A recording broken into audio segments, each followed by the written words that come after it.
বিসমিল্লাহির রহমানির রহিম। প্রিয় দর্শকবৃন্দ, আমি আপনাদের কাছে যৌন রোগ সম্বন্ধে নিয়ে একটু আলোচনা করব। যৌন রোগ নিয়ে মানুষ অনেক ভুগতেছে এবং আমি আপনাদেরকে যৌন রোগ বিষয়ে এবং ঔষধের ব্যবস্থা করে দেওয়ার জন্যই আপনাদের সামনে দাঁড়িয়েছি। যৌন রোগ বিভিন্ন সিফিলিস এবং গনোরিয়া এরকম বিভিন্ন রোগ হইতে পারে, কিন্তু আরেকটা বিশেষ লক্ষণ হলো অনেক সময় যৌন রোগের কারণে মানুষ স্ত্রী সহবাসে অক্ষম, এবং স্ত্রী সহবাসে যদি সক্ষম হইতে চাইলে আমরা হোমিওপ্যাথিকে সুচিকিৎসার ব্যবস্থা করে থাকি। দীর্ঘস্থায়ী অর্থাৎ স্বল্প সময়ের জন্য চিকিৎসা করা যায়, কিন্তু দীর্ঘস্থায়ী না হইলে তো ওষুধ যে খাইলো কাজ করলো তাতে তো কোনো লাভ হবে না।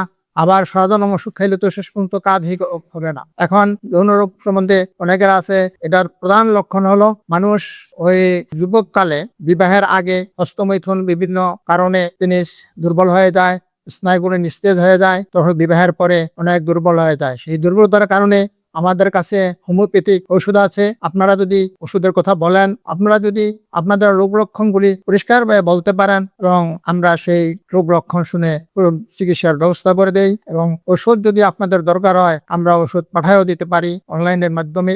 আর অনেকক্ষণ দেখা যায় 40 থেকে 50-60 বছর বয়স হইলো একেবারে দুর্বল হয়ে পড়েছে। 50 বছর থেকে 60 বছর 70 বছরও হয়, তা তো আমরা তাদের সুচিকিৎসার ব্যবস্থা করি, এবং যারা আমাদের কাছে চিকিৎসা করছে তারা সফল হয়েছে, এবং আমরা তাদের সকলেরই সুচিকিৎসার জন্য আমরা আপনাদের সামনে দাঁড়িয়েছি। তাতে যৌন রোগ মধ্যে অনেক সময় দেখা যায় যে তাদের সামান্য অল্পতেই এই 2-1 মিনিট মধ্যেই বীর্য আউট হয়ে যায়, পাস হয়ে যায়, তখন নিস্তেজ হয়ে যায়। এই সমস্ত লোকের চিকিৎসা আমরা সফলভাবে করে থাকি। আরেকটা হলো অনেক সময় দেখা যায় মেহ পরমেহ রোগে ভুগে। এই যে মেহ পরমেহ রোগ, এখান থেকে শেষ পর্যন্ত তাদের সেক্সের সমস্যা হয়ে যায়।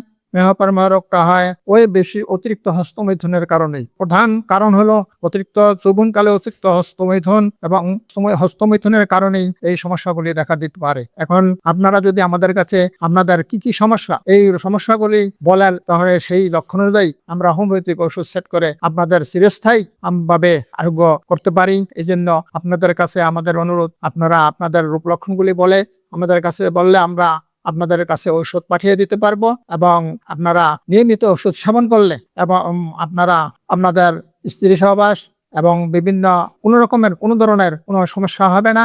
এই চিকিৎসা আমরা দীর্ঘস্থায়ী 35 বছরের অভিজ্ঞতা থেকে আমি আপনাদেরকে এই কথা বলছি যে আপনারা যারা আমাদের কাছ থেকে ওষুধ খেয়েছে তারা স্থায়ী আরোগ্য লাভ করেছে, আর যারা বিভিন্ন ওষুধ খায়া অল্প সময়ের মধ্যে এই শক্তি বাড়াইতে গিয়া শেষ পর্যন্ত তারা পুরা নিস্তেজ হয়ে গেছে, তাদের আর কোনো ওষুধই ধরে না। এরকম আমরা অনেক রোগী দেখছি যে আমাদের কাছ থেকে যারা হোমিওপ্যাথিক ওষুধ খায় তারা কিন্তু চিরস্থায়ী আরোগ্য হয়। এই জন্য কমপক্ষে 70-75 বছর বয়স পর্যন্ত আপনারা হোমিওপ্যাথিক ওষুধ খায় আর ভালো থাকতে পারবেন, এবং আপনাদের স্ত্রীর সাথে ভালোভাবে মেলামেশা করতে পারবেন, কোনো সমস্যা হবে না। এই জন্য আপনাদের কাছে অনুরোধ, আপনাদের লক্ষণগুলি জানে আপনাদের ওষুধ পাঠানোর ব্যবস্থা আমরা করে দেব, তারপরে আপনারা আরোগ্য লাভ করবেন ইনশাল্লাহ।